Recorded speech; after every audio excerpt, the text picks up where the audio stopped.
Seri 4 Pelangi di Langit Singasari. Panasnya Bunga Mekar. Cerita, Esa Mintarja. Audiobook, novel silat. Bab 81, tamat. Baru kemudian, ketika Mahendra bergeser ia mengangkat wajahnya. Dilihatnya Mahendra melangkah surut sambil berkata, sebaiknya kau beristirahat. Masih ada sisa waktu meskipun tinggal sekejap. Sementara kau dapat membangunkan orang-orang yang tertidur nyenyak itu. Agaknya kekuatan sirep itu sudah jauh berkurang. Baik paman, desis Ken Padmi hampir tidak terdengar. Mahendra pun kemudian meninggalkan Ken Padmi merenungi keadaannya. Namun Mahendra yakin bahwa Ken Padmi akan dapat menerima keadaan itu dengan lapang dada. Ketika kemudian wajah pagi mulai membayang, Mahendra pun telah memerintahkan kepada kedua anaknya untuk ke rumah Ki Buyut. Mereka harus melaporkan bahwa rumah mereka telah didatangi oleh dua orang perampok. Dua orang, bertanya Mahisa Pukat. Pangeran Indrasunu yang mendengar pertanyaan itu menjadi berdebar-debar. Namun sekali lagi Mahendra berkata, dua orang. Mahisa Pukat memandang Pangeran Indrasunu dan kedua orang pangeran yang lain sekilas. Namun kemudian sambil menarik nafas dalam-dalam ia berkata, ya. Baiklah. Kedua orang adik Mahisa Bungalan itu pun kemudian pergi dengan tergesa-gesa ke rumah Ki Buyut. Seperti yang dikatakan oleh ayahnya, bahwa rumah mereka telah didatangi oleh dua orang perampok. Lalu, apa saja yang telah mereka bawa, bertanya Ki Buyut. Tidak ada Ki Buyut, jawab Mahisa Murti. Lalu, bagaimana dengan perampok-perampok itu? Apa yang telah mereka lakukan, bertanya Ki Buyut heran. Keduanya telah terbunuh, jawab Mahisa Pukat. Terbunuh, Ki Buyut mengerutkan keningnya, siapa yang membunuh? Kami, seisi rumah beramai-ramai. Sebenarnya kami tidak ingin membunuh. Tetapi kami harus mempertahankan diri. Dan kami dengan terpaksa sekali telah membunuh keduanya yang ternyata sangat berbahaya itu, jawab Mahisa Pukat. Baiklah. Aku akan datang ke rumah kalian, berkata Ki Buyut kemudian. Kita bersama-sama, sahut Mahisa Murti. Ki Buyut tertegun sejenak. Namun akhirnya ia mengangguk-angguk sambil berkata, baiklah. Kita pergi bersama-sama. Sejenak kemudian, maka Ki Buyut diiringi oleh dua orang pengawalnya telah pergi bersama Mahisa Murti dan Mahisa Pukat untuk melihat apa yang telah terjadi. Ketika mereka sampai ke rumah anak-anak muda itu, beberapa orang telah berada di halaman. Marilah Ki Buyut, Mahendra mempersilahkan. Orang-orang pun menyibak. Ketika Ki Buyut naik ke pendapa, maka dilihatnya dua sosok mayat terbujur membeku.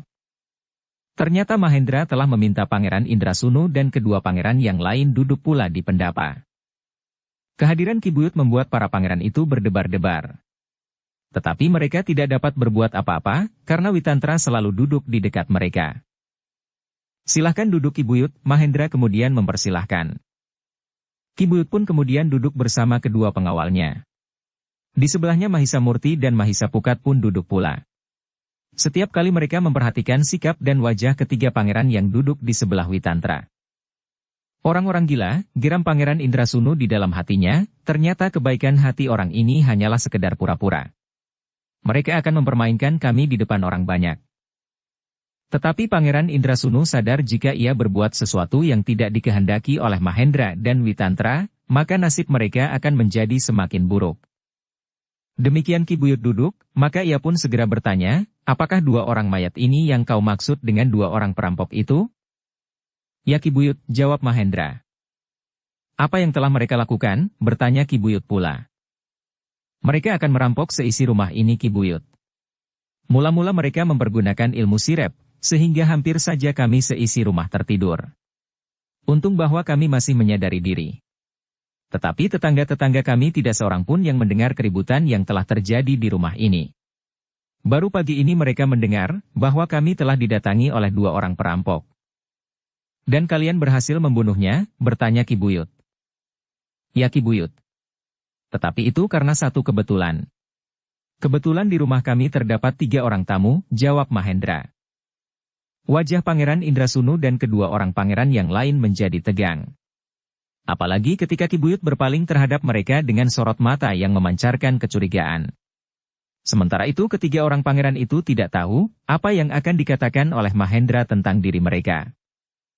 Dalam pada itu, Mahisa Murti dan Mahisa Pukat pun menjadi tegang pula. Mereka pun tidak tahu apa yang hendak dikatakan oleh ayahnya tentang ketiga pangeran yang telah datang ke rumahnya bersama kedua orang yang terbunuh itu. Dalam pada itu Mahendra pun berkata selanjutnya, Ki Buyut, seandainya di rumah ini tidak ada tamu tiga orang ini, maka kejadiannya mungkin akan berakhir lain. Ki Buyut memandang ketiga orang pangeran itu berganti-ganti. Tetapi karena Mahendra belum menyebutnya, maka Ki Buyut masih belum mengerti siapakah ketiganya itu. Bagaimana dengan ketiga orang tamu ini? Bertanya Ki Buyut kemudian. Mahendra menarik nafas dalam-dalam. Kemudian katanya, ketiga anak-anak muda ini adalah tiga orang pangeran dari Kediri. Oh, Ki Buyut terkejut. Kemudian ia mengangguk dengan hormatnya sambil berkata, maaf pangeran. Aku tidak tahu sebelumnya, sehingga barangkali sikapku agak kurang mapan dan deksura. Ketiga orang pangeran itu termangu-mangu. Mereka justru menjadi bingung menanggapi sikap Ki Buyut itu. Seandainya saja tidak ada pangeran-pangeran ini, mungkin sekali kami tidak akan dapat berbuat banyak terhadap para perampok. Aku memang serba sedikit dapat melawan mereka. Tetapi yang datang ke rumah ini adalah dua orang yang memiliki ilmu yang luar biasa, yang tidak banyak dikenal orang. Karena itu hampir saja aku kehilangan kesempatan untuk mempertahankan diri bersama kedua anak-anakku. Namun ternyata ketiga orang pangeran ini telah bersedia turun tangan. Karena itu maka kami sekeluarga telah berhasil diselamatkan. Oh, Ki Buyut mengangguk-angguk. Sementara itu ketiga orang pangeran itu terkejut bukan kepalang. Mereka tidak menyangka bahwa Mahendra akan bersikap demikian. Bahkan mereka pun hampir tidak percaya kepada pendengarannya. Bukan saja ketiga orang pangeran itu, tetapi Mahisa Murti dan Mahisa Pukat pun terkejut bukan buatan. Hampir saja mereka membantah pernyataan ayahnya. Namun ketika tatapan mata mereka membentur tatapan mata ayahnya, maka mereka pun kemudian menundukkan kepala mereka. Jadi, ketiga pangeran ini yang telah menolongmu, bertanya Ki Buyut. Ya Ki Buyut, jawab Mahendra. Ki Buyut masih saja mengangguk-angguk. Kemudian, katanya, terima kasih pangeran. Aku pun wajib mengucapkan terima kasih. Pangeran telah menyelamatkan satu keluarga di dalam lingkungan kabuyutan ini. Ketiga orang pangeran itu menjadi semakin bingung. Wajah mereka menjadi merah padam. Namun justru karena itu, mereka sama sekali tidak menjawab.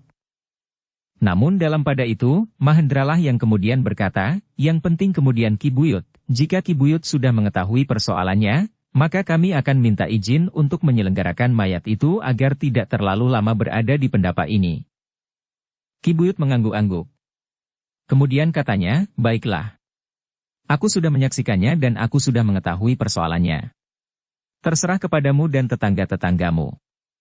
Mudah-mudahan peristiwa ini akan dapat menjadi peringatan bagi setiap kejahatan. Setelah melihat kedua sosok mayat itu, maka Ki Buyut itu pun turun ke halaman. Diserahkannya kedua sosok mayat itu kepada tetangga-tetangga Mahendra yang berada di halaman itu. Apakah kau mengetahui? Siapakan kedua orang ini? Mahendra bertanya Ki Buyut, mungkin mereka menyebut tentang diri mereka, nama mereka atau sebutan mereka.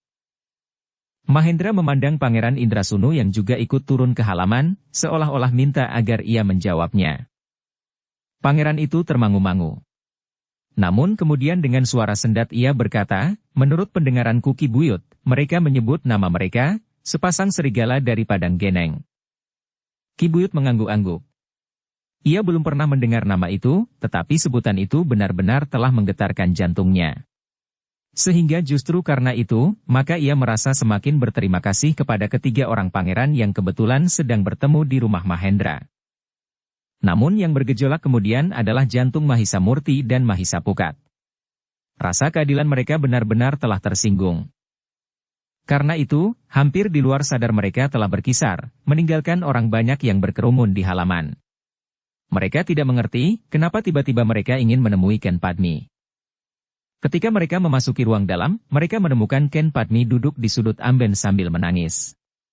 Hatinya benar-benar bagaikan tergores oleh tajamnya sembilu. Mahisa Murti dan Mahisa Pukat justru tertegun melihat Ken Padmi menangis. Tetapi keduanya mengerti betapa sakitnya hati gadis itu. Namun demikian, Mahisa Murti masih juga bertanya kenapa kau menangis? Ken Padmi mengangkat wajahnya sejenak. Namun wajah itu pun telah tertunduk lagi.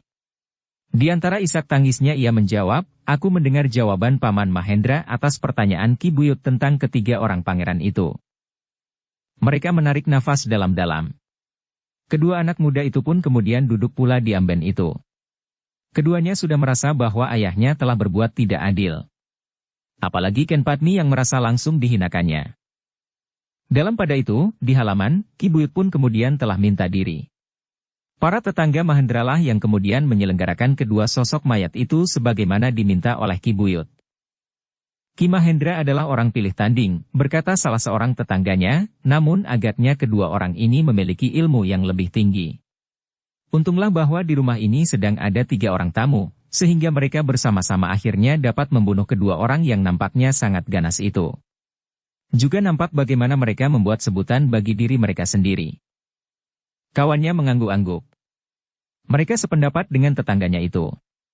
Bahkan mereka telah membayangkan betapa garangnya kedua orang yang terbunuh itu, karena menurut pengertian mereka, Mahendra adalah orang yang mempunyai kelebihan dari tetangga-tetangga mereka.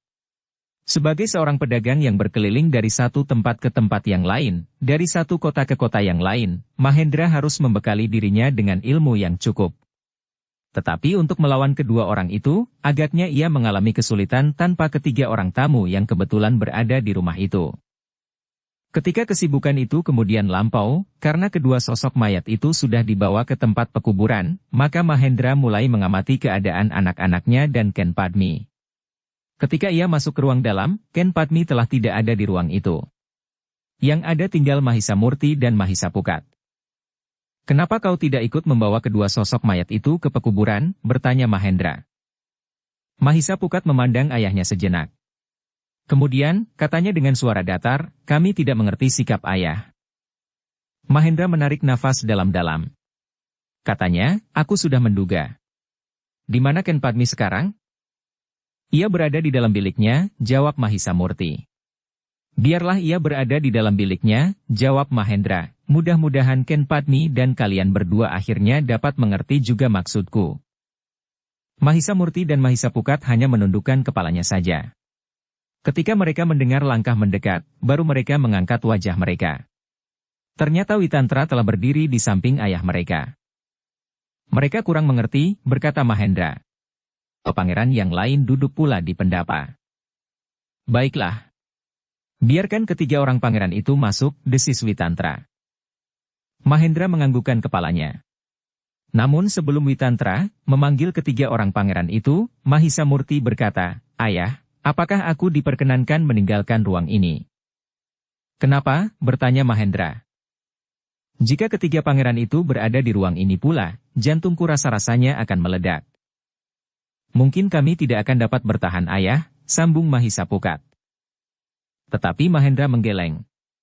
Katanya, aku minta kalian tetap berada di sini. Kita sedang menguji hati ketiga orang pangeran itu.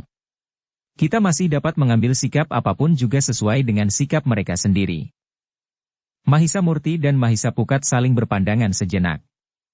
Namun kemudian sambil menarik nafas dalam-dalam Mahisa Murti berkata, terserahlah kepada ayah. Mahendra menarik nafas dalam-dalam. Kemudian katanya kepada Witantra, biarlah mereka kemari, Kakang. Witantra pun memanggil ketiga orang pangeran itu memasuki ruang dalam. Mereka dipersilahkan duduk di amben yang besar bersama Mahendra, Witantra dan kedua adik Mahisa Bungalan itu. Namun sejak memasuki ruangan ternyata, sikap ketiga orang pangeran itu sudah berubah sama sekali. Setelah ketiganya duduk, maka Mahendra pun kemudian bertanya, Pangeran.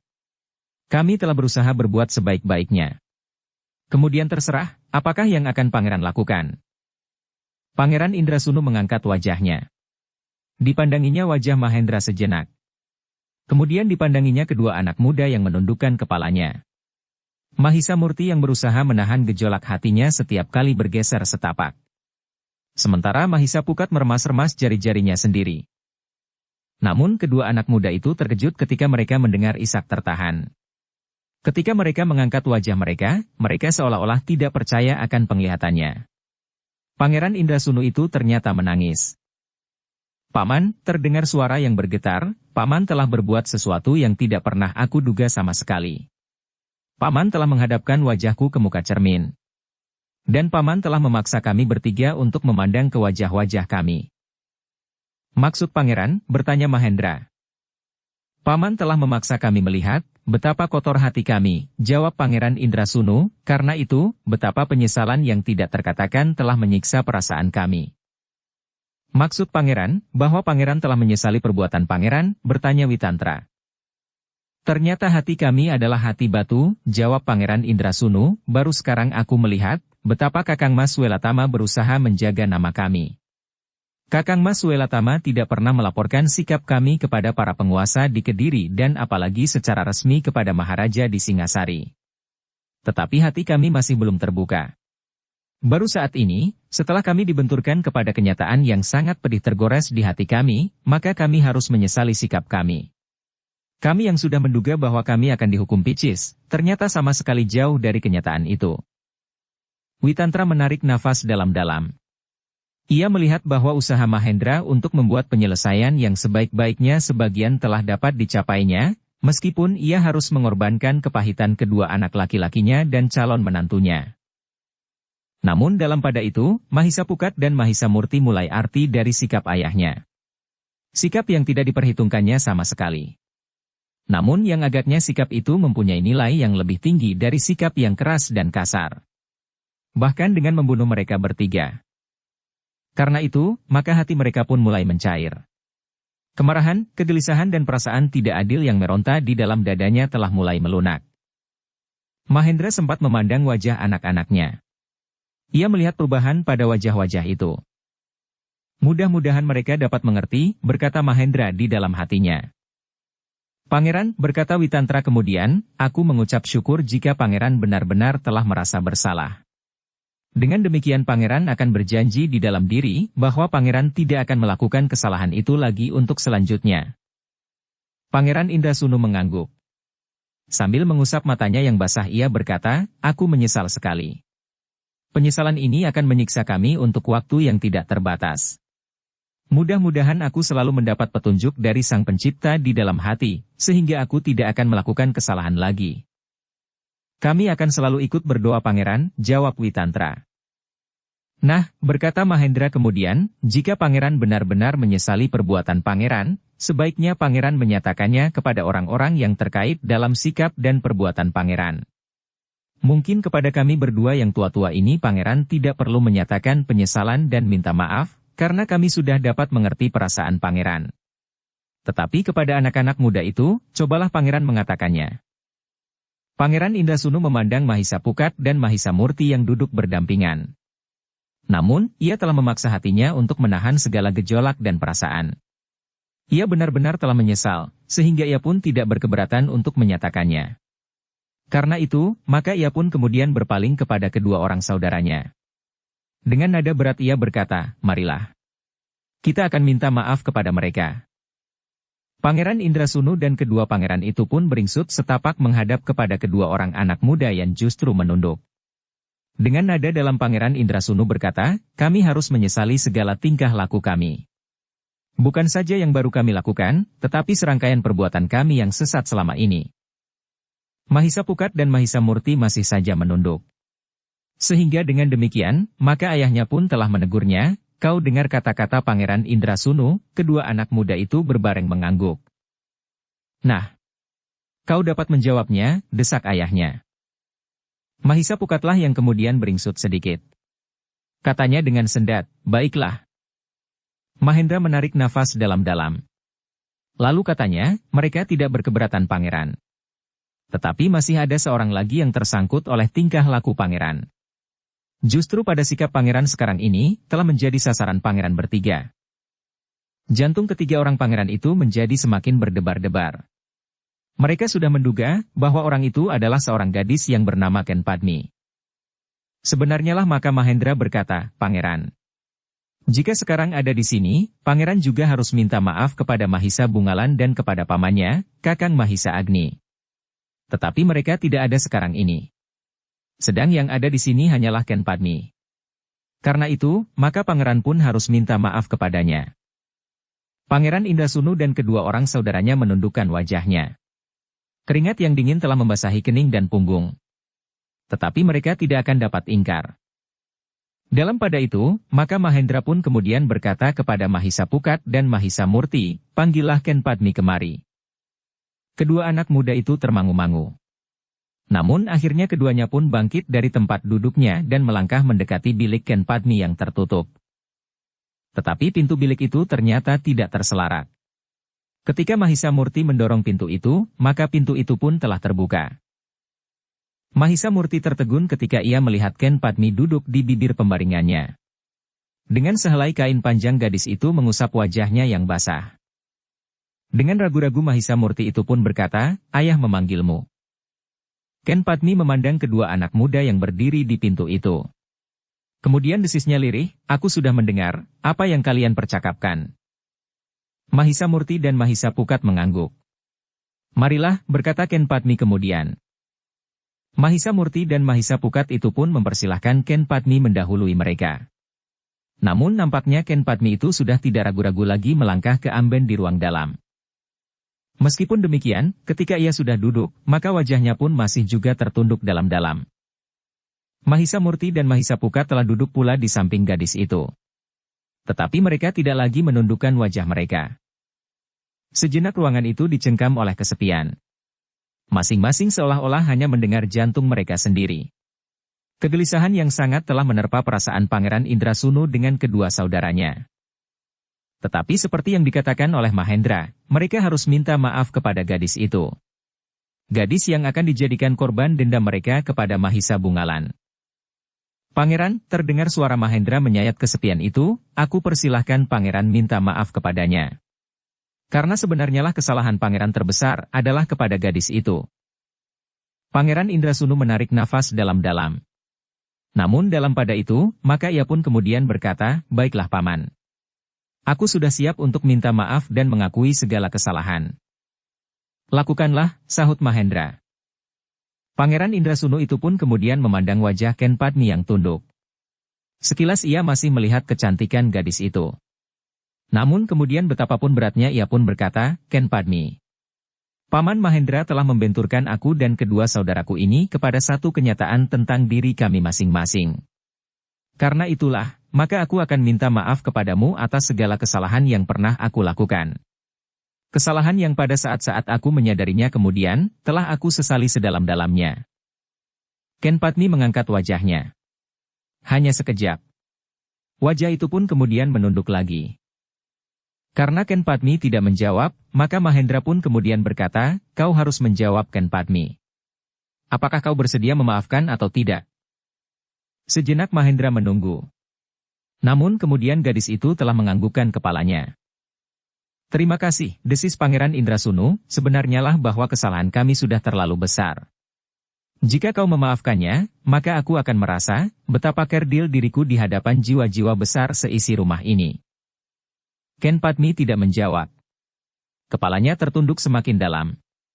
Namun dalam pada itu, Mahendra lah yang berkata, "Pangeran, penyesalan yang paling berarti adalah apabila kesalahan itu tidak akan terulang lagi.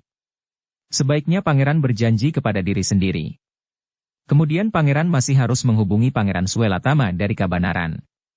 Pangeran harus memperbaiki hubungan Pangeran dengan aku Kabanaran, karena Pangeran telah pernah melakukan satu perbuatan yang menyakiti hati orang-orang Kabanaran." Pangeran Indrasunu mengangguk. Katanya, "Aku tidak berkeberatan Paman. Aku akan pergi ke Kabanaran.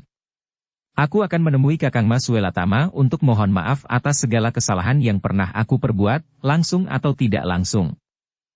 "Itu adalah sikap kesatria," desis Witantra, "dengan demikian maka Pangeran bukan saja telah dibersihkan dari kesalahan, tetapi Pangeran akan kembali kepada sikap seorang kesatria." Ketiga orang pangeran itu tidak menjawab. Untuk sesaat kembali ruang itu menjadi sepi. Baru kemudian Mahendra berkata, "Kami masih akan menjamu Pangeran sebelum Pangeran meninggalkan rumah ini." Tetapi rasa-rasanya ketiga orang pangeran itu tidak betah lagi untuk tinggal di rumah itu. Meskipun kesalahan mereka sudah dimaafkan, tetapi rasa-rasanya masih saja jantungnya bergejolak apabila mereka melihat Ken Padmi. Namun demikian mereka tidak dapat memaksa, karena Mahendra benar-benar menahannya.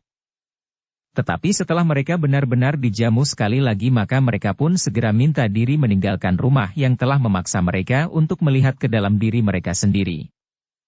Ternyata bahwa penyerahan yang dikatakan oleh Pangeran Indrasunu bukannya sekedar untuk berlindung mencari keselamatan. Mereka ternyata benar-benar menyesali segala perbuatan yang telah mereka lakukan. Karena itulah, maka di perjalanan kembali, Pangeran Indrasunu telah minta kedua orang pangeran yang lain untuk singgah di Kabanaran. Kami tidak berkeberatan, berkata salah seorang dari kedua pangeran itu, tetapi apakah tidak mungkin terjadi salah paham? Begitu kita memasuki Pakuan Kabanaran, maka sepasukan pengawal Pakuan itu siap menangkap kita. Kita harus memberikan kesan bahwa kita datang dengan maksud baik. Kita harus melepaskan segala senjata dan mungkin sikap yang dapat memancing pertentangan, berkata Pangeran Indrasunu. Tidak ada orang yang mempercayai kita lagi, jawab pangeran yang lain, jika Kakang Mas Pangeran sependapat, kita akan kembali dahulu ke Padepokan. Kita menyampaikan segala persoalan ini kepada guru. Biarlah guru memberikan petunjuk apakah yang sebaiknya kita lakukan. Jika guru tidak berkeberatan, biarlah guru menyampaikan maksud kita kepada Kakang Mas Aku Swelatama. Pangeran Indrasunu mengangguk-angguk. Ia pun sadar, bahwa sulit bagi mereka untuk mendapatkan kepercayaan. Apalagi di Pakuan Kabanaran. Mungkin mereka justru mengira bahwa kedatangannya adalah karena kelicikan sifatnya, sehingga segala pernyataannya dianggap oleh orang-orang Kabanaran sebagai satu jebakan.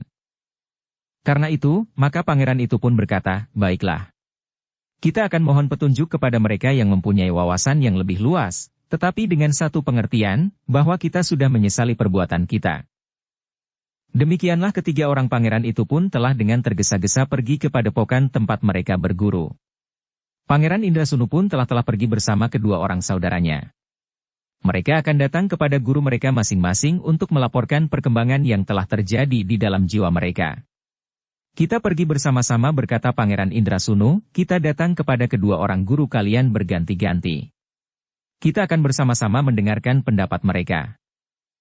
Dalam pada itu, di rumah Mahendra, Mahisa Pukat, Mahisa Murti dan Ken Padmi duduk menghadap Witantra dan Mahendra. Ternyata pada saat terakhir, mereka dapat mengerti apa yang dikehendaki oleh orang tua mereka. Dengan demikian maka mereka telah menundukkan kejahatan tanpa mengotori tangan mereka dengan kekerasan yang dapat merenggut jiwa ketiga orang pangeran itu. Mereka masih muda, berkata Mahendra, mungkin hari depan mereka MSI cukup cerah.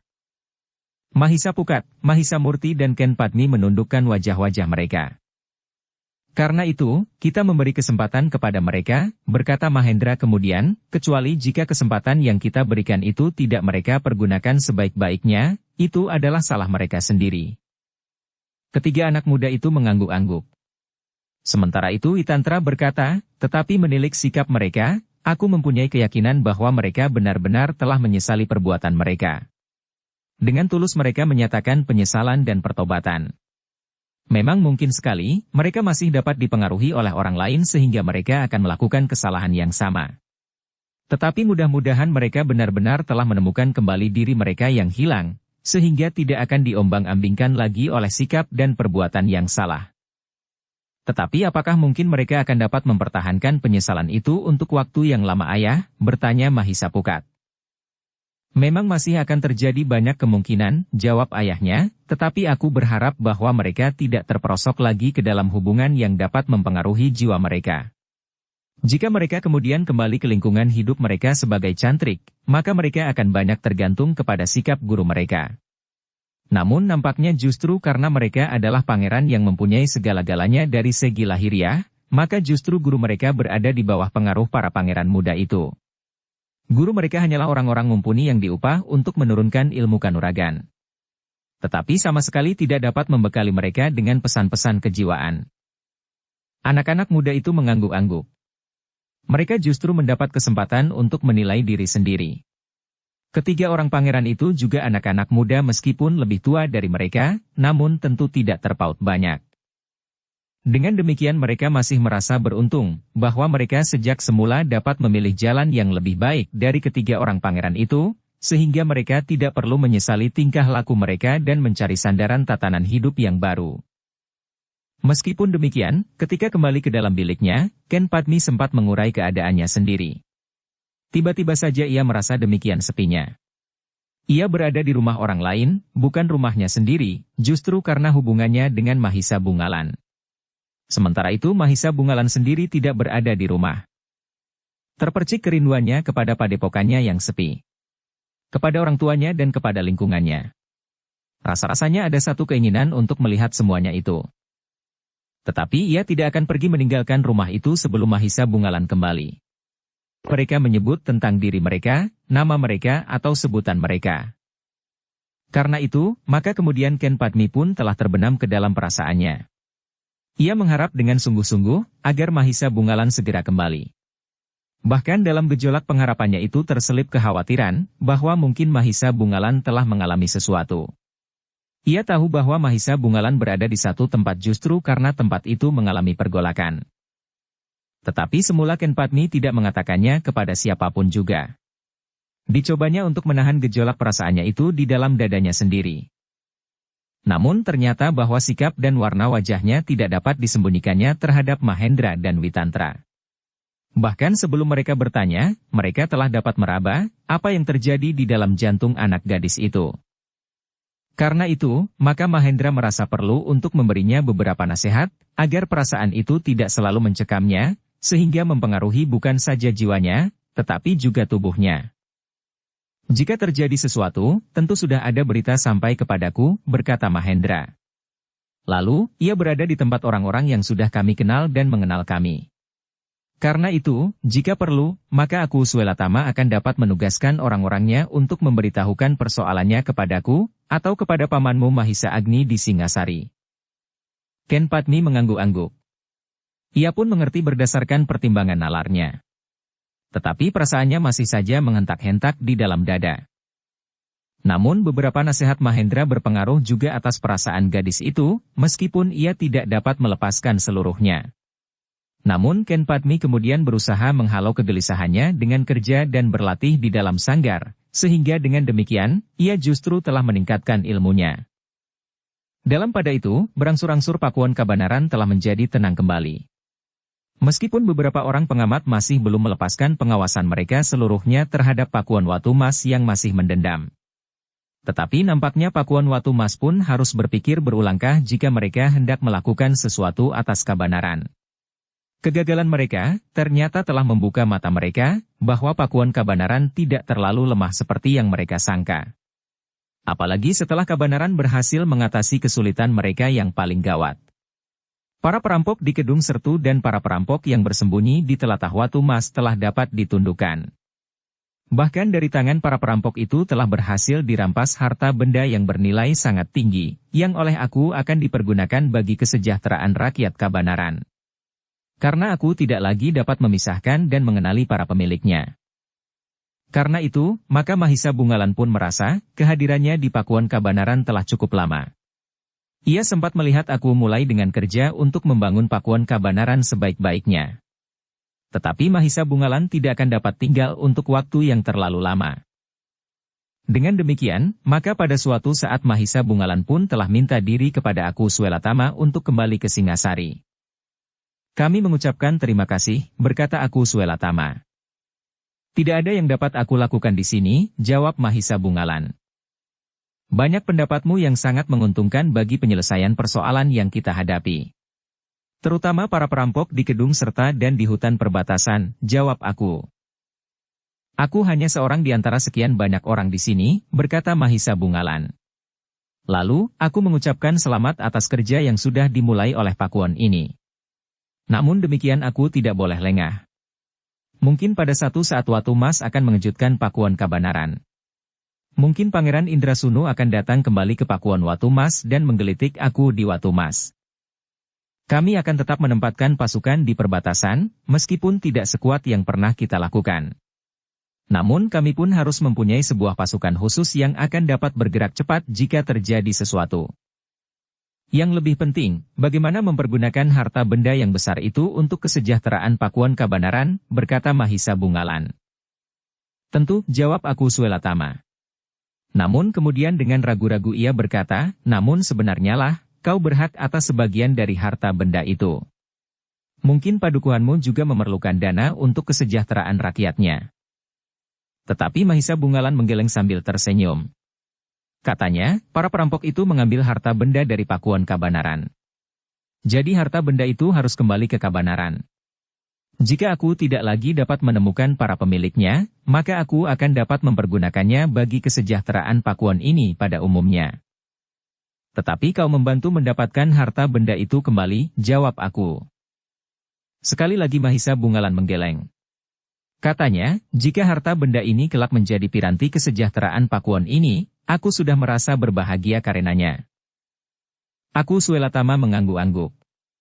Sejak semula ia memang sudah menduga bahwa Mahisa Bungalan tidak akan menerima sebagian dari harta benda yang dapat dibebaskan dari tangan para perampok itu. Dalam pada itu, maka Mahisa Bungalan benar-benar telah minta diri untuk meninggalkan Pakuan itu. Ia sudah merasa cukup lama meninggalkan rumahnya. Sebagaimana ia pernah menyatakan kesanggupannya kepada Maharaja di Singasari, bahwa ia akan memasuki tugas keprajuritan. Sudah beberapa lama ia berada di Singasari, namun ia masih menawar lagi dalam petualangannya yang berbahaya di daerah Pakuan Kabanaran.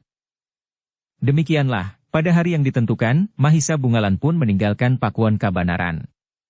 Para pemimpin di Pakuan itu beserta aku Suelatama sendiri mengantarkannya sampai ke gerbang kota. Kemudian mereka melepaskan Mahisa Bungalan berkuda menempuh jarak yang panjang. Semoga Yang Kuasa melindungimu, berkata aku Suelatama. Mahisa Bungalan tersenyum. Sambil melambaikan tangannya ia berkuda meninggalkan pintu gerbang kota. Semakin lama Mahisa Bungalan itu pun menjadi semakin jauh. Ia sadar bahwa ia akan menempuh jalan yang panjang. Orang-orang yang datang bersamanya ke Pakuan Kabanaran telah pulang mendahuluinya. Paman-pamannya pun telah mendahuluinya pula. Ketika Mahisa Bungalan kemudian menatap jalan yang menjelujur di hadapannya, maka dilihatnya jalur yang panjang. Jalur yang akan pembawanya kembali ke Singasari. Kepada janjinya untuk memasuki lingkungan keprajuritan.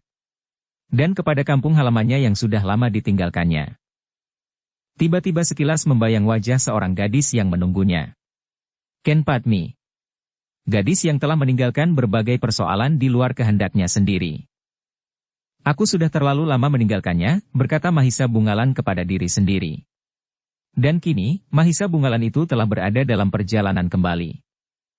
Aku akan segera memasuki tugas keprajuritan, berkata Mahisa Bungalan kepada diri sendiri, sehingga sudah sepantasnya aku mempunyai sisihan. Sebagai seorang petualang, maka perjalanan yang panjang tanpa seorang kawan pun telah merupakan satu kebiasaan bagi Mahisa Bungalan. Ia telah melakukannya berkali-kali. Kadang-kadang ia berada di perantauan dengan nama dan keadaan yang berbeda dengan keadaan yang sebenarnya. Namun kadang-kadang ia berada di petualangannya dengan namanya sendiri. Karena itu, maka perjalanan kembali ke Singasari itu pun bukan satu pengalaman baru bagi Mahisa Bungalan.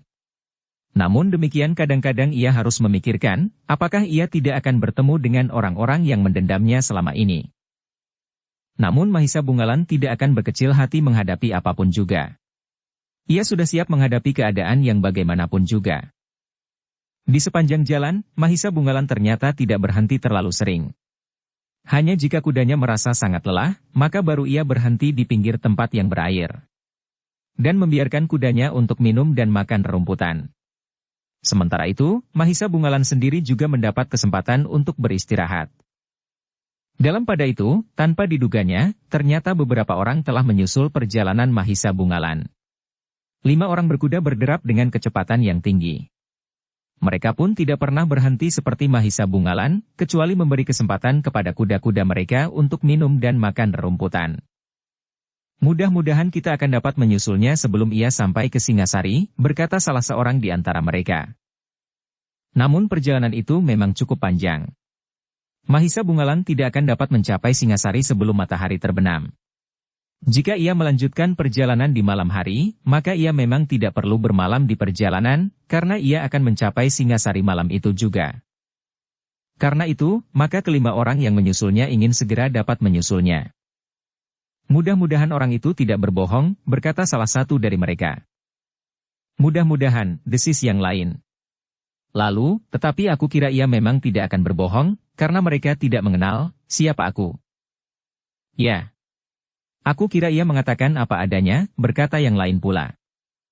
Dengan demikian maka kelima orang itu berpacu semakin cepat.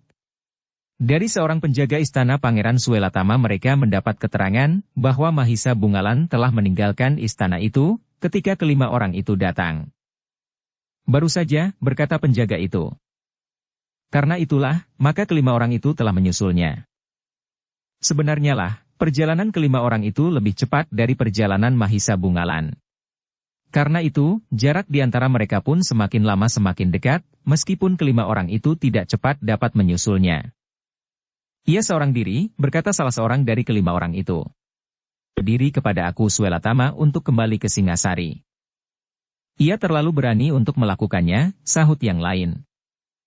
Ia memang seorang pemberani, seorang petualang dan seorang prajurit sekaligus, berkata yang lain, tetapi itu tidak berarti bahwa ia tidak dapat dikalahkan. Jika ada yang berniat jahat, maka bukan tidak mustahil, bahwa Mahisa Bungalan mengalami bencana karena sikapnya sendiri. Kawan-kawannya mengangguk-angguk. Namun tidak seorang pun yang menjawab.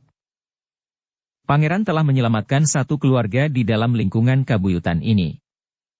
Dalam pada itu, ternyata Mahisa Bungalan tidak sampai hati membiarkan kudanya menjadi terlampau letih. Ketika matahari turun ke barat, maka ia berhenti cukup lama di pinggir sebuah sungai yang tidak terlalu besar. Namun di tepian terdapat rumputan yang hijau segar. Agar kudanya sempat beristirahat agak panjang, maka Mahisa Bungalan telah duduk bersandar sebatang pohon yang besar. Silirnya angin telah membuatnya merasa mengantuk. Tetapi Mahisa Bungalan sama sekali tidak ingin tidur. Ia ingin meneruskan perjalanan jika kudanya sudah tidak merasa letih lagi setelah beristirahat cukup lama. Dengan demikian, maka Mahisa Bungalan justru telah berdiri. Sambil menyilangkan tangannya di dada, ia telah berjalan hilir mudik di tepian. Sekali-sekali ia sempat memperhatikan beberapa jenis ikan yang berenang di air yang bening. Agaknya jarang ada orang mencari ikan di sungai ini, berkata Mahisa Bungalan kepada diri sendiri. Sebenarnya bahwa di sungai itu memang terdapat cukup banyak ikan yang berkeliaran. Rasa-rasanya Mahisa Bungalan ingin turun dan menangkap ikan yang berkeliaran itu. Tetapi Mahisa Bungalan tidak melakukannya. Sekali-kali ia berpaling kepada kudanya. Nampaknya kudanya masih sibuk merenggut rerumputan hijau yang segar. Biarlah kuda itu cukup beristirahat, berkata Mahisa Bungalan di dalam hatinya. Namun dalam pada itu, tiba-tiba saja Mahisa Bungalan terkejut ketika ia mendengar derap beberapa ekor kuda. Sejenak ia termangu-mangu. Di tepian sungai, ia tidak segera dapat melihat orang-orang berkuda itu. Ada niatnya memanjat pohon besar yang tumbuh di balik tanggul. Namun derap kuda itu menjadi semakin dekat, sehingga niatnya itu pun diurungkannya. Yang dilakukan kemudian hanyalah menunggu saja sampai orang-orang berkuda itu pun turun ke tepian. Sebenarnya lah, sejenak kemudian derap kuda-kuda itu pun menjadi semakin mendekati tanggul. Ketika Mahisa Bungalan kemudian menengadahkan wajahnya, maka ia pun segera melihat 5 orang berkuda menuruni tebing. Mahisa Bungalan terkejut melihat orang-orang itu. Sebagaimana orang itu pun terkejut ketika mereka melihat Mahisa Bungalan. Dalam pada itu, di Pakuan Kabanaran, beberapa orang senapati menjadi termangu-mangu. Aku Suelatama diiringi oleh 10 orang pengawal terbaiknya telah meninggalkan istana menyusul perjalanan Mahisa Bungalan. Aku sangat tergesa-gesa, berkata seorang di antara para pengawal itu. Apa sebenarnya yang telah terjadi, bertanya yang lain. Beberapa saat sebelumnya, seorang pengawal telah memberikan keterangan kepada seseorang tentang Mahisa Bungalan.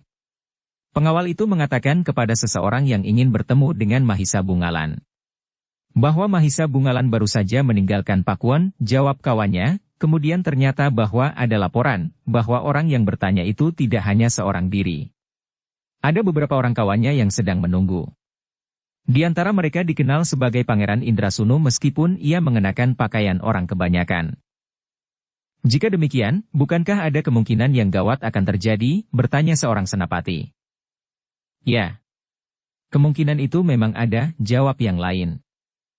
Tetapi, kenapa aku hanya membawa 10 pengawal? Meskipun pengawal terbaik, bertanya senapati itu. Aku sangat tergesa-gesa. Ia tidak ingin mendengar Mahisa Bungalan yang sudah memberikan banyak bantuan kepada kita itu mengalami bencana di perjalanan, jawabnya. Tetapi bagaimana jika justru aku sendiri, berkata senapati itu pula. Memang mungkin sekali keadaan akan menjadi sangat gawat, sahut pengawal yang lain. Senopati itu merenung sejenak. Kemudian ia telah mengambil keputusan untuk membawa 10 orang lagi untuk menyusul aku Swelatama yang pergi dengan tergesa-gesa. Jarak ini belum terlalu panjang, berkata Senapati itu. Mudah-mudahan aku dapat menyusulnya, demikianlah maka Senopati itu menyusul bersama 10 orang terbaik, sehingga karena itu ada 3 iring-iringan orang berkuda yang menyusul perjalanan Mahisa Bungalan. Sebenarnya lah orang yang telah berhasil menyusul Mahisa Bungalan itu adalah Pangeran Indrasunu bersama 2 orang pangeran yang bersamanya pergi ke rumah Mahisa Bungalan untuk mengambil Ken Padmi, sedangkan 2 orang lainnya adalah guru kedua orang pangeran itu. Mahisa Bungalan menjadi tegang. Sementara itu, kelima orang itu pun untuk beberapa saat berdiri termangu-mangu. Namun sejenak kemudian, Pangeran Indrasunu pun telah meloncat dari punggung kudanya diikuti oleh keempat orang yang lain. Mahisa Bungalan bergeser selangkah. Jantungnya memang menjadi berdebar-debar. Pangeran Indrasunu memang bukan orang yang memiliki kemampuan yang melampauinya. Tetapi bersama 4 orang lain maka ia harus berhati-hati. Dalam pada itu, terdengar Pangeran Indrasunu menyapanya, Mahisa Bungalan. Ya. Pangeran, jawab Mahisa Bungalan. Kemudian ia pun bertanya, apakah yang kau kehendaki dengan menyusul perjalananku? Pangeran Indrasunu memandang wajah Mahisa Bungalan yang tegang. Beberapa langkah ia maju, sementara Mahisa Bungalan menjadi semakin bersiaga. Namun Mahisa Bungalan terkejut ketika ia mendengar suara pangeran itu yang lemah dan tidak mengandung pertentangan, Mahisa Bungalan. Aku memang berusaha untuk dapat menemuimu secepatnya. Sekarang kita sudah bertemu. Apakah maksudmu pangeran? Bertanya Mahisa Bungalan yang masih belum melupakan apa yang pernah terjadi dengan pangeran itu. Pangeran Indrasunu menarik nafas dalam-dalam. Namun kemudian katanya, sebenarnya aku ingin menemuimu di Kabanaran. Aku pun ingin bertemu dengan Kang Mas Pangeran Swelatama, dengan demikian kita dapat berbincang agak panjang. Tetapi kau telah menyusul aku dan bertemu di sini, jawab Mahisa Bungalan. Bagaimana jika bersama-sama kembali ke Kabanaran? Bertanya Pangeran Indrasunu, kita akan berbicara panjang. Bukan hanya aku dan kau. Tetapi bersama Kakang Mas aku Swelatama. Wajah Mahisa Bungalan nampak semakin tegang. Meskipun Pangeran Indrasunu tidak bersikap bermusuhan, tetapi ajakannya itu sangat mencurigakan. Karena itu maka katanya, Pangeran, aku sudah berniat meninggalkan Kabanaran untuk kembali ke Singasari. Karena itu, aku tidak akan kembali ke Kabanaran. Aku minta dengan sangat Mahisa Bungalan, berkata Pangeran Indrasunu, aku ingin membersihkan persoalan yang pernah terjadi di antara kita. Di antara aku dan kau, di antara aku dan Kakang Mas Pangeran Swelatama yang menjadi aku di Kabanaran. Mahisa Bungalan mengerutkan keningnya. Tetapi ia tetap mencurigai sikap Pangeran Indrasunu. Katanya kemudian, jika memang demikian, kau dapat melakukannya sekarang. Kemudian kau pergi menghadap Pangeran Swelatama yang menjadi aku di Kabanaran. Persoalannya saling berkaitan, berkata Pangeran Indrasunu, karena itu, aku minta dengan sangat. Tetapi Mahisa Bungalan yang tetap mencurigai Pangeran Indrasunu itu tetap berkeberatan. Katanya, maaf aku sudah berniat untuk langsung pergi ke Singasari. Jangan paksa aku untuk kembali. Pangeran Indrasunu termangu-mangu. Sekilas ia berpaling kepada kedua orang pangeran yang lain dan kepada guru mereka.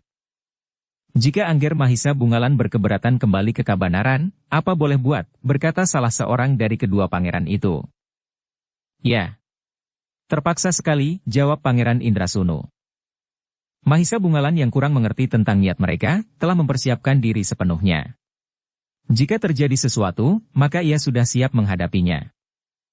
Mungkin kau akan menganggap bahwa aku tidak mengenal unggah-unggah, berkata Pangeran Indrasunu tetapi aku kira, aku pun tidak dapat mengikutimu pergi ke Singasari meskipun jarak antara tempat ini ke Singasari dan Kabanaran tidak lagi terpaut banyak. Apakah sebenarnya yang ingin kau lakukan? Bertanya Mahisa Bungalan kemudian. Pangeran Indrasunu masih termangu-mangu. Namun kemudian ia telah memaksa diri untuk berkata, Mahisa Bungalan. Aku sebenarnya ingin berbicara dengan sungguh-sungguh.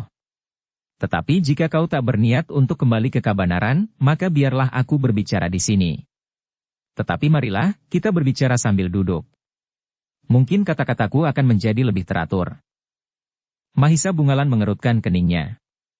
Namun ternyata Pangeran Indrasunu tidak menunggunya. Ialah yang kemudian duduk di bawah pohon, sementara kedua orang pangeran yang lain dan kedua orang gurunya telah mengikutinya pula. Mahisa Bungalan tidak dapat berbuat lain. Ia pun kemudian duduk pula di sebelah Pangeran Indrasunu meskipun ia masih tetap berhati-hati. Mahisa Bungalan, berkata Pangeran Indrasunu kemudian, aku tahu bahwa sampai saat ini kau masih tetap mencurigai aku. Bagimu aku adalah orang yang tidak dapat dipercaya lagi. Apalagi apabila kau sudah mendengar apa yang aku lakukan atas keluargamu. Apa yang telah kau lakukan? Mahisa Bungalan justru bertanya. Pangeran Indrasunu termenung sejenak. Seolah-olah ia sedang mengingat-ingat apa yang pernah dilakukannya. Baru sejenak kemudian ia berkata, kami telah datang ke rumahmu. Seandainya hal ini tidak aku katakan, maka kau akhirnya akan mendengarnya juga. Apa yang telah kau lakukan? Bertanya Mahisa Bungalan yang mulai menjadi tegang. Pangeran Indrasunu kemudian menceritakan apa yang telah dilakukannya di rumah Mahendra. Mahisa Bungalan mendengarkan dengan jantung yang berdebar-debar. Wajahnya menjadi panas dan jari-jarinya mulai bergetar. Namun akhirnya Pangeran Indrasunu itu pun menceritakan bagaimana ia dihadapkan kepada sikap Mahendra yang telah meluluhkan segala macam sifat di dalam dirinya. Aku telah tersiksa oleh sikap itu, berkata Pangeran Indrasunu, rasa-rasanya hukuman yang diberikan oleh Paman Mahendra itu adalah hukuman yang tidak ditanggungkan lagi. Mahisa Bungalan memandang wajah Pangeran Indrasunu sejenak. Rasa-rasanya ia memang melihat kelainan pada wajah pangeran yang dibencinya itu. Sehingga karena itu, telah tumbuh pula kepercayaannya, bahwa Pangeran Indrasunu telah berbicara sebenarnya. Mahisa Bungalan, berkata Pangeran Indrasunu kemudian, aku berjanji untuk bertobat. Aku tidak akan mengulangi lagi tingkah lakuku yang sesat itu. Selebihnya, Paman Mahendra memang minta agar aku minta maaf kepadamu. Tetapi aku pun berpendirian, bahwa aku harus minta maaf juga kepada kakang mas aku di Kabanaran. Mahisa Bungalan menarik nafas dalam-dalam. Tetapi ia masih bertanya, apakah aku dapat mempercayaimu? Mahisa Bungalan, berkata Pangeran Indrasunu kemudian, kedua orang ini adalah saudara-saudaraku. Dua orang pangeran seperti aku. Sedang dua orang tua itu adalah guru mereka. Mereka adalah saksi dari kata-kataku. Mereka pun telah menganjurkan kepadaku dan kedua orang muridnya, untuk mengakhiri petualangan yang kasar ini, karena keduanya pun pernah mengalami pahitnya tingkah laku kami. Mahisa Bungalan mengangguk-angguk. Ia semakin mempercayai kata-kata Pangeran Indrasunu meskipun bukan berarti bahwa ia harus meninggalkan kewaspadaannya. Bagaimanapun juga, sisa-sisa kecurigaan masih ada di dalam diri Mahisa Bungalan. Namun dalam pada itu, mereka telah dikejutkan oleh derap kaki kuda. Lebih banyak dari derap kaki 5 ekor kuda. Siapa, Mahisa Bungalan yang telah meloncat berdiri, apakah kau berbuat curang? Sama sekali tidak, Pangeran Indrasunu telah berdiri diikuti oleh orang-orang lain. Katanya lebih lanjut, jika mereka berniat buruk, aku berdiri di pihakmu. Mahisa Bungalan memandang Pangeran Indrasunu dengan tajamnya. Tetapi wajah itu memang sudah berubah, ia melihat kejujuran pada sorot mata pangeran itu, sehingga ia pun berdesis, terima kasih. Dengan tegang orang-orang yang berada di tepian telah menunggu. Semakin lama derap kaki menjadi semakin dekat. Sehingga akhirnya sekelompok orang-orang berkuda telah menuruni tebing sungai yang agak landai. Ternyata orang-orang berkuda itu segera melihat, beberapa orang yang berada di tepian itu, sebagaimana orang-orang yang berada di tepian segera melihat mereka. Dalam pada itu, terdengar aba-aba di antara orang-orang berkuda itu, kepung mereka. 10 orang berkuda kemudian langsung mengepung Mahisa Bungalan dan kelima orang yang datang menyusulnya, setelah mereka berloncatan turun. Mahisa Bungalan menjadi berdebar-debar. Kemudian ia pun melangkah maju sambil berdesis, aku Swelatama. Ya Mahisa Bungalan. Aku sudah mendengar laporan, aku menjadi curiga bahwa sesuatu yang tidak dikehendaki akan terjadi. Karena itu aku segera menyusulmu. Ternyata laporan itu benar. Agaknya Adimas Pangeran Indrasunu telah berhasil menyusulmu. Untunglah bahwa belum terjadi sesuatu denganmu. Karena bagaimanapun juga, kau hanya seorang diri. Mahisa Bungalan menarik nafas dalam-dalam. Dengan suara yang dalam Mahisa Bungalan berkata, terima kasih aku. Ternyata bahwa aku sangat memperhatikan keselamatanku. Telah banyak sekali yang kau berikan kepada Pakuan Kabanaran, berkata aku. Mahisa Bungalan termangu-mangu sejenak. Namun kemudian katanya, tetapi agaknya kali ini kita berhadapan dengan Pangeran Indrasunu dalam citra yang berbeda. Maksudmu, bertanya Pangeran Suelatama. Pangeran Indrasunu. Bukankah pangeran sebelumnya telah mengajak aku untuk menghadap aku Suelatama? Nah, ternyata sekarang kita sudah menghadap bersama-sama, berkata Mahisa Bungalan. Pangeran Indrasunu memandang aku Suelatama sejenak. Namun nampaknya ia masih tetap ragu-ragu. Jika pangeran ingin mengatakannya, katakanlah, berkata Mahisa Bungalan. Apa sebenarnya yang telah terjadi, bertanya aku Suelatama. Pangeran Indrasunu masih saja nampak ragu-ragu. Namun kemudian ia berkata, Kakang Mas, aku mohon kesempatan untuk menyatakan sesuatu. Aku pun mohon maaf, bahwa aku akan mengatakannya di sini. Seharusnya aku datang menghadap Kang Mas di Pakuan Kabanaran. Apa yang ingin Adimas katakan, bertanya aku Suelatama.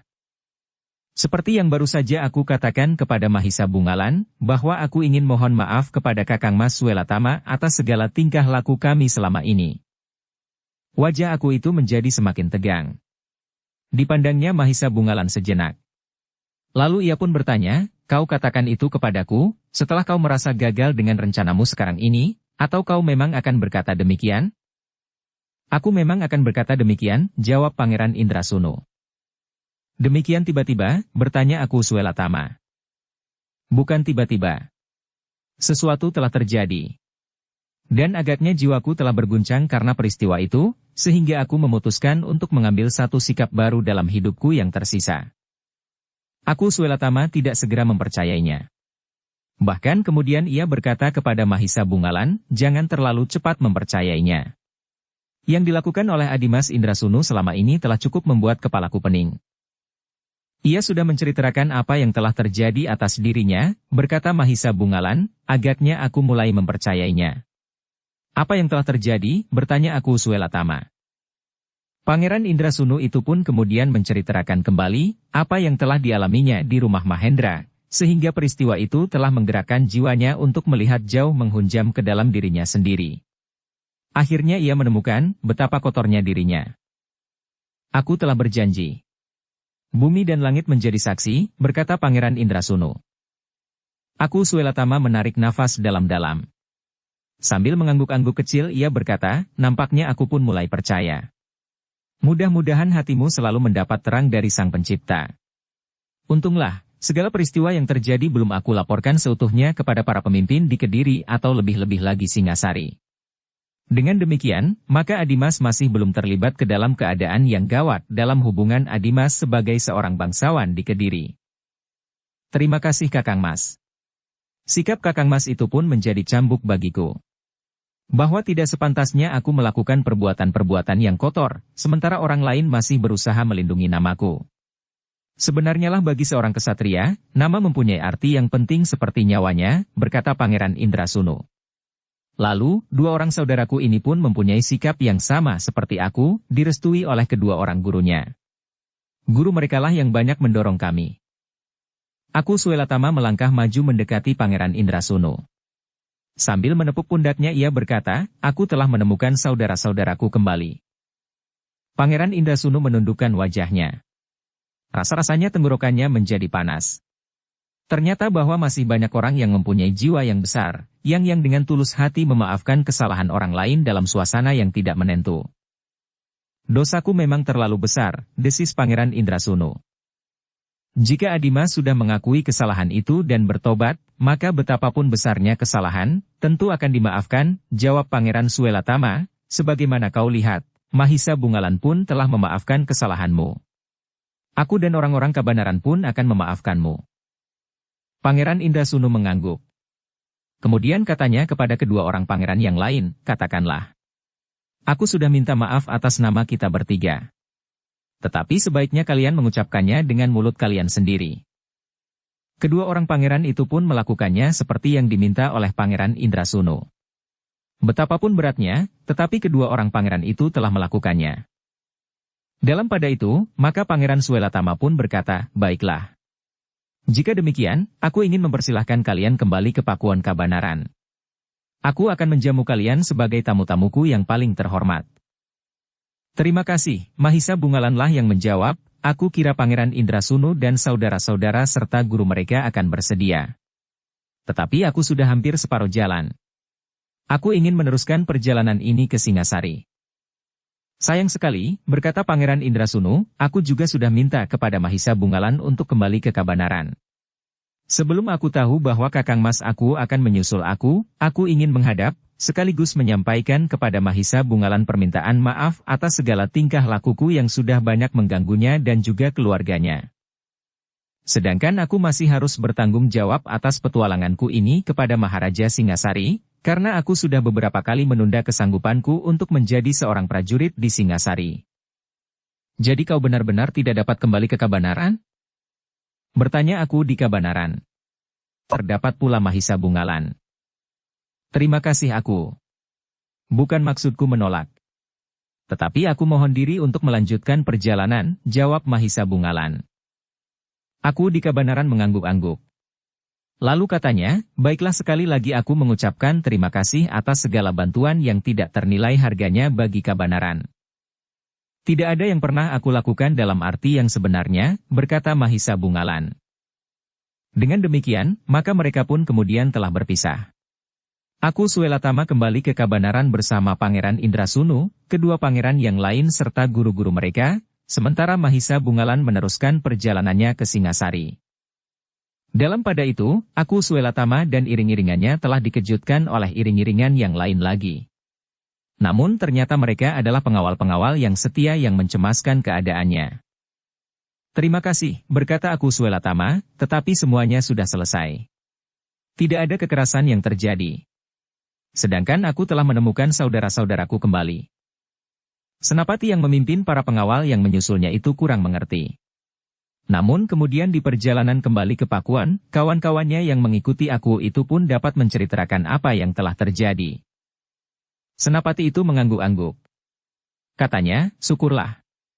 Jika demikian, maka orang-orang Watu Mas tidak akan melanjutkan niatnya menyerang Kabanaran jika ia mendengar pengakuan Pangeran Indrasunu. Mereka tentu mengira bahwa Pangeran Indrasunu telah berubah sikap. Sementara itu, Mahisa Bungalan pun sedang dalam perjalanan ke Singasari. Matahari yang turun ke barat pun menjadi semakin rendah. Ketika langit menjadi buram, Mahisa Bungalan sedang berpacu semakin cepat menuju ke Singasari. Namun peristiwa yang baru saja terjadi, rasa-rasanya membuat hatinya menjadi semakin lapang. Ternyata bahwa Pangeran Indrasunu yang sesat itu telah menemukan jalan kembali. Namun dalam perjalanan kembali itu, Mahisa Bungalan menjadi ragu-ragu. Apakah ia akan menuju ke Singasari dan langsung menghadap Sri Maharaja di Singasari, atau kembali ke rumahnya lebih dahulu? Ceritera Pangeran Indrasunu rasa-rasanya telah mendorongnya untuk langsung pulang ke rumah untuk melihat apakah yang dikatakan oleh Pangeran Indrasunu benar. Tetapi menilik ceritera pangeran itu, diketahuinya bahwa Mahisa Agni tidak berada di rumahnya. Akhirnya Mahisa Bungalan memutuskan untuk singgah di Singasari, tetapi tidak langsung menghadap Sri Maharaja. Ia hanya akan menemui pamannya Mahisa Agni dan bertanya kepadanya, apakah mengetahui apa yang telah terjadi. Didorong oleh keinginannya untuk segera menceritakan peristiwa yang telah terjadi itu, maka ia pun kemudian memacu kudanya semakin cepat. Mahisa Bungalan rasa-rasanya tidak ingin berhenti sama sekali, seandainya ia tidak mengingat keadaan kudanya. Namun dalam pada itu, kudanya yang berpacu telah banyak menarik perhatian orang yang melihatnya. Bahkan jika ia terpaksa melewati jalan-jalan padukuhan, meskipun setiap kali ia berusaha untuk memperlambat kudanya, namun masih juga menimbulkan berbagai pertanyaan. Ketika malam turun, maka orang-orang yang sudah berada di balik pintu rumahnya, terkejut mendengar derap kuda yang berlari di sepanjang jalan di depan regol halaman rumah mereka. Tetapi Mahisa Bungalan tidak dapat memilih kemungkinan lain. Ia ingin segera tiba di Singasari dan bertemu dengan Mahisa Agni. Meskipun lewat tengah malam sekalipun. Ketika ia sampai di regol kota raja sebagaimana diperhitungkan, lewat tengah malam, maka para penjaga regol pun telah menghentikannya. Namun ternyata bahwa ada di antara para prajurit itu yang telah mengenal Mahisa Bungalan. Karena itu, maka dengan heran ia bertanya, kau baru datang sekarang Mahisa Bungalan? Ya, jawab Mahisa Bungalan. Orang lain telah datang beberapa lama, berkata orang itu pula. Aku masih mempunyai kewajiban, jawab Mahisa Bungalan. Dan sekarang tugasmu sudah selesai. Tan Pangeran, bertanya Witantra. Mahisa Bungalan menjadi gelisah. Jika orang itu bertanya berkepanjangan, maka ia akan tertahan di regol itu. Karena itu, maka ia pun menjawab, kedatanganku ini dalam rangkaian tugasku. Aku harus segera menjumpai Paman Mahisa Agni sekarang juga. Prajurit itu mengangguk-angguk. Namun ia mengerti bahwa Mahisa Bungalan tergesa-gesa. Karena itu, maka katanya kemudian, nampaknya kau tergesa-gesa. Ya. Aku tergesa-gesa. Prajurit itu pun tidak bertanya lagi. Bahkan ia pun mempersilahkan Mahisa Bungalan untuk memasuki regol kota raja. Tetapi demikian Mahisa Bungalan lewat, seorang di antara para prajurit itu berkata, bukankah Mahisa Agni tidak ada di tempat? Oh, prajurit yang menyapa Mahisa Bungalan itu baru teringat. Katanya, iya. Mahisa Agni memang tidak ada di tempat. Mahisa Bungalan akan kecewa, berkata seorang temannya. Biarlah, nanti akan ada juga orang yang memberitahukan kepadanya, desis prajurit yang menyapa Mahisa Bungalan itu. Sebenarnya lah Mahisa Agni tidak ada di tempat. Ketika Mahisa Bungalan sampai ke regol butulan Istana Singasari, maka prajurit yang bertugas pun terkejut melihat kehadirannya dengan tergesa-gesa. Mahisa Bungalan, sapa prajurit itu. Ya. Selesai. Kau datang dalam keadaan malam seperti ini, berkata prajurit itu. Ya. Aku harus segera menghadap Paman Mahisa Agni, jawab Mahisa Bungalan. Prajurit itu pun kemudian mempersilahkan Mahisa Bungalan masuk. Namun katanya, tetapi Mahisa Agni tidak ada di biliknya. Jadi Paman Mahisa Agni sedang pergi, bertanya Mahisa Bungalan. Ya. Pamanmu Mahisa Agni sedang pergi menengok saudaranya. Bukankah Mahendra itu ayahmu, bertanya prajurit itu. Jadi Paman Mahisa Agni mengunjungi ayah? Ya. Sepengetahuanku, Mahisa Agni pergi ke rumah ayahmu? Jawab prajurit itu. Mahisa Bungalan merenung sejenak. Sementara prajurit itu berkata, tetapi kau dapat bermalam di biliknya. Besok kau dapat menyusulnya. Mahisa Bungalan termangu-mangu. Namun akhirnya ia berkata, aku akan pergi malam ini juga. Ada yang penting harus aku lakukan. Tetapi sekarang sudah lewat tengah malam. Kau dapat beristirahat pada sisa malam ini. Tetapi Mahisa Bungalan berkeras hati untuk menyusul Mahisa Agni yang sedang menengok ayahnya. Bahkan Mahisa Bungalan menduga bahwa Mahisa Agni telah mendengar apa yang telah terjadi di rumahnya. Karena itu, maka Mahisa Bungalan tidak mau tinggal di sisa malam itu di bilik Mahisa Agni. Ia pun segera minta diri untuk melanjutkan perjalanan pulang ke rumahnya. Sebagai seorang yang telah menempa diri dalam olah kanuragan maka ia dapat mengatasi perasaan letihnya. Meskipun waktunya beristirahat terlalu sempit dibanding dengan perjalanannya, tetapi Mahisa Bungalan masih nampak tetap segar. Dan ia pun masih mampu berpacu secepatnya. Meskipun demikian Mahisa Bungalan tidak dapat memaksa kudanya untuk berlari terus. Kuda itu tentu lebih letih dari dirinya sendiri yang hanya duduk saja di punggungnya. Dengan demikian, Mahisa Bungalan merasa perjalanannya menjadi sangat lamban. Ia terpaksa memberi kesempatan sampai ke tempat. Namun akhirnya kampung halamannya pun menjadi semakin dekat pula sejalan dengan fajar yang mulai membayang. Dengan demikian pada dini hari, ia telah memasuki regol padukuhannya, pada saat Mahisa Murti dan Mahisa Pukat sudah mulai menyapu halaman, sementara Ken Padmi telah sibuk berada di dapur bersama dengan para pembantu rumah itu. Kedatangan Mahisa Bungalan di pagi buta itu benar-benar telah mengejutkan. Karena itu, maka seisi rumah pun segera menyongsongnya.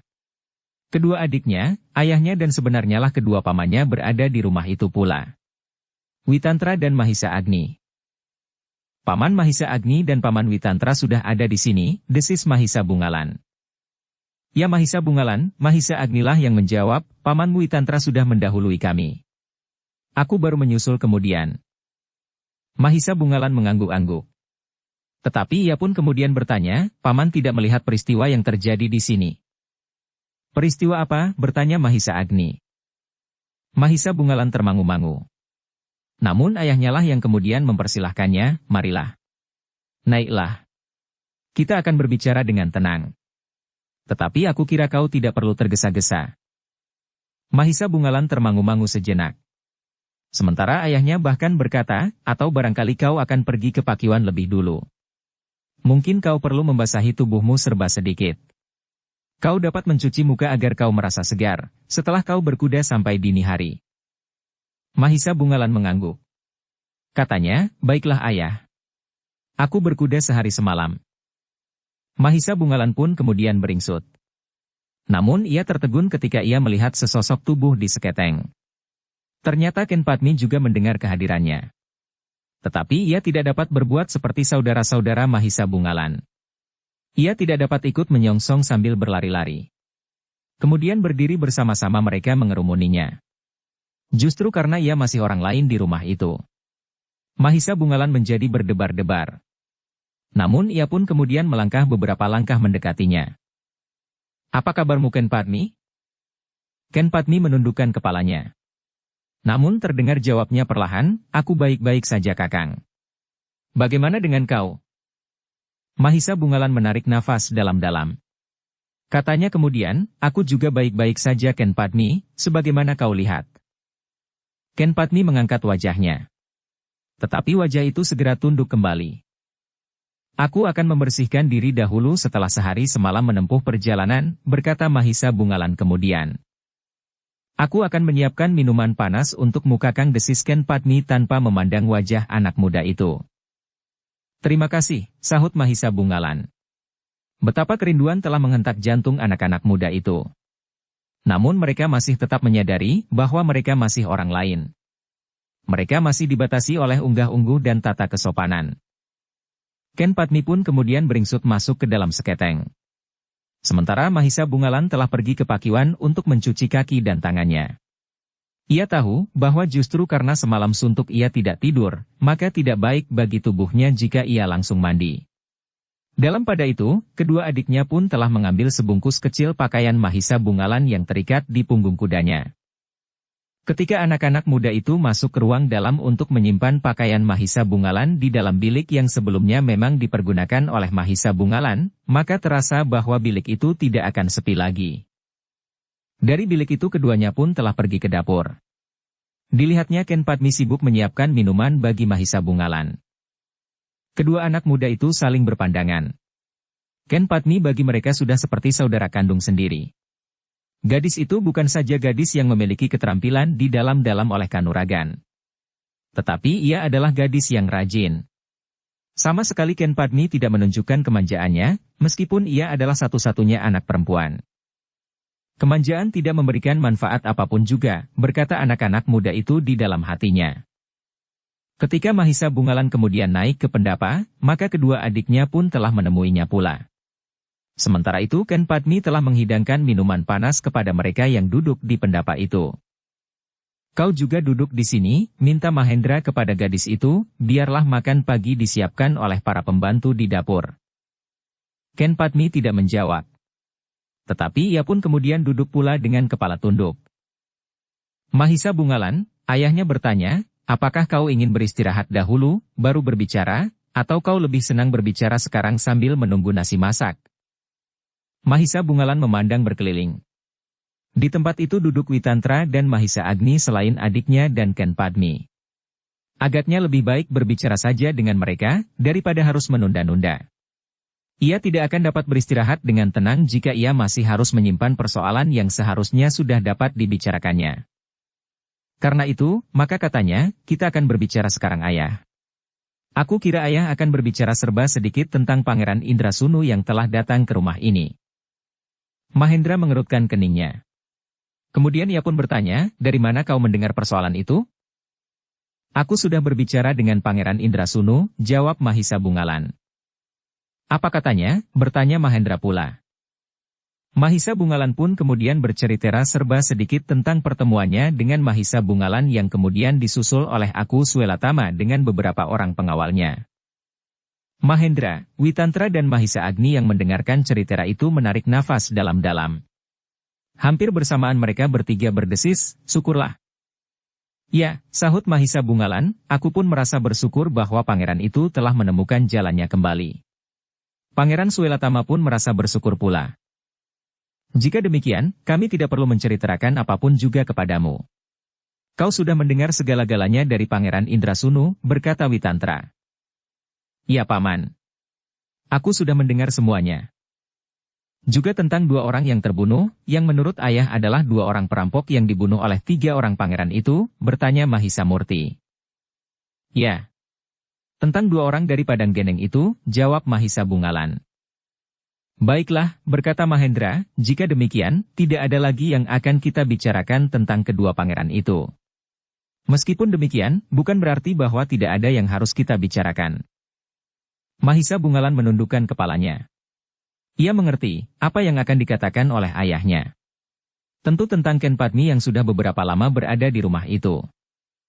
Namun dalam pada itu, Mahisa Agnilah yang berkata, Mahisa Bungalan. Kami sudah cukup tua untuk melakukan kerja apapun juga. Karena itu sudah masanya, bahwa kau mulai terjun ke arena yang sudah kau sepakati sebelumnya. Dengan demikian, rasa-rasanya kami akan menjadi tenang jika kami pada suatu saat mengundurkan diri dari segala kegiatan, karena kau sudah menggantikan kami. Setidak-tidaknya kami akan dapat melihat kau berkembang maju dalam lapangan yang lebih pasti dari yang tempuh sekarang ini. Mahisa Bungalan menarik nafas dalam-dalam. Ia mengerti bahwa pamannya Mahisa Agni telah menghendaki agar ia ingat kembali kesediaannya untuk memasuki lapangan keprajuritan. Karena itu, maka katanya, Paman, agaknya aku memang sudah ingin menyatakan diri untuk bersedia menerima pengangkatan itu. Agaknya apa yang pantas aku lakukan, sudah aku lakukan. Syukurlah, berkata Mahisa Agni, kau akan segera pergi ke Singasari. Kau akan mendapat wisuda memangku jabatan dalam lingkungan keprajuritan. Mahisa Bungalan mengangguk-angguk sambil berkata, aku sudah siap Paman. Nampaknya aku sudah tidak ingin bertualang kembali setelah aku menyimpan beberapa pengalaman yang dapat memberikan landasan bagi hidupku kemudian. Bagus, desis Witantra, dengan demikian maka kau dapat mulai dengan satu kehidupan baru. Karena dengan demikian maka bukan saja kau yang akan segera hidup mapan sebagaimana kebanyakan orang. Mahisa Bungalan sudah menduga bahwa akhirnya pembicaraan itu akan sampai ke masalah itu pula. Karena itu, ia sama sekali tidak terkejut. Setelah ia mengalami persoalan yang terakhir berhubungan dengan Pangeran Indrasunu, maka ia pun merasa bahwa petualangannya telah sampai kepada puncaknya, sehingga sudah sepantasnya ia tidak membiarkan Ken Padmi menunggu lebih lama lagi dalam keadaannya. Tetapi seperti yang dikatakan oleh pamannya, Witantra, bahwa seharusnya ia mempunyai pegangan hidup yang mapan. Dengan demikian, maka segalanya menjadi pasti bagi Mahisa Bungalan. Kepada ketiga orang tua itu, ia memutuskan untuk menerima wisuda secepatnya, agar dengan demikian, maka ia pun akan segera pula dapat hidup bersama dengan Ken Padmi. Gadis yang rasa-rasanya telah membakar udara di sekitarnya saat-saat ia mulai mekar di padepokannya. Mahendra tidak merasa perlu bertanya kepada Ken Padmi. Gadis itu masih saja menundukkan kepalanya. Tetapi pembicaraan itu rasa-rasanya bagaikan sejuknya air wayuh sewindu. Namun betapa kegembiraan dan harapan melonjak di hatinya, namun Ken Padmi sama sekali tidak menunjukkan dengan sikap dan apalagi dengan kata-kata. Tidak ada lagi persoalan yang akan menghambat pelaksanaan ikatan antara Mahisa Bungalan dan Ken Padmi setelah Mahisa Bungalan mendapat wisuda. Segalanya akan berjalan rancak sebagaimana mereka harapkan. Baiklah, berkata Mahendra kemudian, kita akan berbicara lebih banyak lagi pada saatnya. Kita masih menunggu, apakah Mahisa Bungalan akan mendapat wisuda secepatnya. Namun hal itu harus dibicarakannya, bukan di rumah itu. Tetapi di Singasari. Mahisa Agni harus menyiapkan segala sesuatunya agar wisuda itu pun dapat segera dilakukan. Setelah ditunda beberapa kali, aku kira kali ini kau benar-benar akan menepati janjimu, berkata Mahisa Bungalan. Mahisa Bungalan tidak tergesa-gesa mengambil keputusan. Semua pembicaraan sudah pasti. Karena itu, ia akan dapat dengan tenang menunggu kepastian wisudanya. Tetapi dalam pada itu Mahendra pun berkata, Mahisa Bungalan. Bukan maksudku untuk mengusirmu. Tetapi sebaiknya besok kau ikut pamanmu ke Singasari. Kau harus memastikan diri menerima kedudukanmu sebagai seorang prajurit. Namun yang penting, sebaiknya kau memang tidak ada di rumah ini. Biarlah Ken Padmi menunggu di sini. Justru karena ia menunggumu di sini, maka sebaiknya kaulah yang meninggalkan rumah ini sekaligus untuk mengurus hari wisuda itu. Mahisa Bungalan menarik nafas dalam-dalam. Ia pun menyadari bahwa tidak pantas baginya untuk tinggal bersama-sama dengan Ken Padmi meskipun semua persoalan sudah jelas, sudah pasti. Tetapi sebaiknya ia memang tidak berada di rumah itu. Apalagi agaknya kemungkinan-kemungkinan yang gawat tidak akan terjadi lagi atas gadis itu. Pangeran Indrasunu sudah menyatakan kepadanya bahwa ia telah menyesali segala tingkah lakunya. Menilik sikap dan kata-katanya, maka ia percaya bahwa yang dikatakannya itu benar-benar akan dilakukannya. Demikianlah pada hari berikutnya, Mahisa Bungalan yang baru sehari berada di rumahnya telah bersiap-siap untuk pergi ke Singasari bersama Mahisa Agni. Ketika ia keluar dari regol rumahnya di belakang Mahisa Agni, kesan Mahisa Bungalan pun jauh berbeda dengan perjalanannya yang pernah dilakukan dalam petualangannya saat itu adalah perjalanan yang pendek dan pasti. Ada yang dituju dan ada yang dipersoalkan untuk satu kepentingan yang pasti pula. Agaknya memang sudah saatnya, berkata Mahisa Bungalan di dalam hatinya. Sementara itu, Mahendra, Witantra, kedua adiknya dan Ken Padmi melepaskannya dengan kesan yang berbeda. Demikianlah Mahisa Bungalan pun kemudian menyusuri jalan-jalan bulak menuju ke Singasari bersama Mahisa Agni. Terasa betapa cerahnya langit di beningnya cahaya pagi. Ternyata perjalanan Mahisa Bungalan dan Mahisa Agni sama sekali tidak menemui hambatan. Mereka sampai ke kota raja dengan selamat, langsung menuju ke istana Sri Maharaja di Singasari. Seperti perjalanan Mahisa Bungalan dan Mahisa Agni, maka segala pembicaraan pun berjalan dengan rancak. Tidak ada kesulitan apapun juga untuk mengangkat Mahisa Bungalan sebagai seorang prajurit. Selain ia memang sudah dipersiapkan sejak lama, maka tempat baginya pun seolah-olah sudah disediakan. Dengan singkat Mahisa Bungalan memberikan laporan petualangannya yang terakhir. Kepada Sri Maharaja, Mahisa Bungalan menceritakan apa yang telah terjadi atas dirinya, atas pakuan kebenaran dan atas tingkah laku Pangeran Indrasunu. Namun Mahisa Bungalan mengatakan bahwa semuanya itu telah lampau. Pangeran Indrasunu telah menemukan jalan kembali, sehingga karena itu, maka tidak ada hukuman yang perlu diberikan kepadanya. Tetapi aku tidak pernah menerima laporan tentang sikap itu, berkata Sri Maharaja. Kita masih menunggu, apakah Mahisa Bungalan akan mendapat wisuda secepatnya. Memang tidak pernah ada laporan, Mahisa Agni yang menjawab. Aku Swelatama masih berhasrat untuk menyelesaikannya dengan sikap seorang keluarga dan lebih-lebih lagi seorang saudara tua. Mahisa Agni pun ternyata kemudian mendapat titah untuk mengurus segala-galanya. Sejak persiapan wisuda sampai kepada pelaksanaannya. Dengan demikian maka Mahisa Bungalan akan segera dapat menunaikan tugasnya sebagai seorang laki-laki bagi seorang perempuan. Ia telah mendapatkan pegangan hidupnya justru karena ia adalah sandaran bagi istrinya. Sementara itu, maka tugas Mahendra kemudian adalah menghubungi orang tua Ken Padmi. Segalanya itu akan berarti bahwa masa panasnya bunga mekar di sebuah padepokan kecil akan berakhir. Bunga itu akan segera dipetik dan udara di pertamanan pun akan segera menjadi sejuk. Sementara itu Mahisa Pukat dan Mahisa Murti mulai mempunyai kegemarannya yang baru. Keduanya mulai sulit dikekang. Keduanya mulai ingin mengenali wajah dunia ini dari banyak segi. Jika Mahisa Bungalan mulai tenang dan panasnya bunga mekar mulai tersiram sejuknya embun kasih sayang seorang anak muda, maka kedua anak muda yang lain pun mulai membara oleh gelora mudanya. Dengan demikian, maka gejolak di hati Mahendra pun mulai bergeser. Ia tidak lagi gelisah oleh petualangan Mahisa Bungalan, tetapi Mahisa Pukat dan Mahisa Murtilah yang kemudian mulai menghangatkan perhatiannya. Perhatian orang tua terhadap anak-anaknya. Maka mulailah saat-saat petualangan kedua adik Mahisa Bungalan itu. Tamat. Dukung kami dengan subscribe, follow, like, komen dan share. Terima kasih.